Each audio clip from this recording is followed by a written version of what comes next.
নমস্কার বন্ধুগণ, আমি শঙ্কর সরকার। আপনারা দেখছেন ও বাবা ইউটিউব চ্যানেল। তাহলে বন্ধুগণ, আজকে আমরা এসেছি আমাদের দেলের বিক্রম সন্ন্যাসীর পুজোতে। তাহলে বন্ধুগণ, এই পুজোর মধ্যে হবে আমাদের মা কালীর নাচ, শিব ঠাকুরের নাচ, আরও হচ্ছে মহাদেবের পুজো, মানে হচ্ছে আমাদের পাট ঠাকুরের পুজো বা নীল ঠাকুর যেটা বলো, মানে চড়ক পূজা। তাহলে বন্ধুগণ, আজকের এই ভিডিও দেখবেন হচ্ছে পুজো করা, তারপরে সং থাকবে, তারপরে থাকবে মা কালী শিবের নাচ, আর অনেক কিছু। তাহলে বন্ধুগণ, কথা না বেশি বাড়িয়ে আজকের ভিডিওটা শুরু করা যায়।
মোড় দিলে দিলেন বর, জনমে জনমে শিব তোমারই কৃঙ্কল।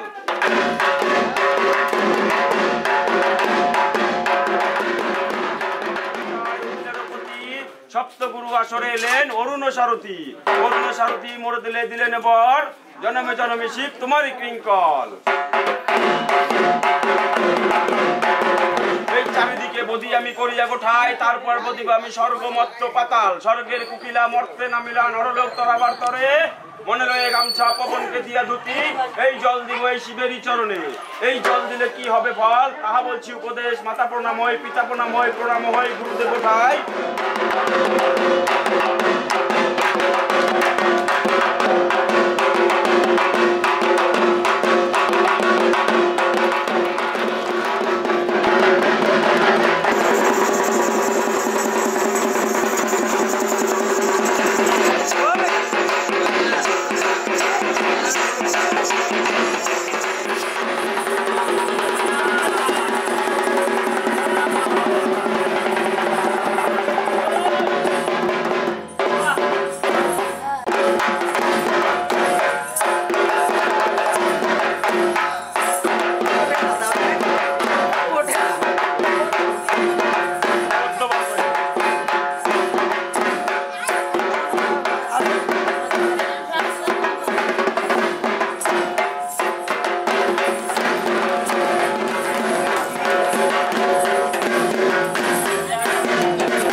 পর্যন্ত ভিডিও দেখার জন্য অসংখ্য ধন্যবাদ। তাহলে বন্ধুগণ আজকের মতন এতটুকুই ছিল, তাহলে দেখা হচ্ছে পরবর্তী ভিডিও। তাহলে আজকে চলি, বাই বাই।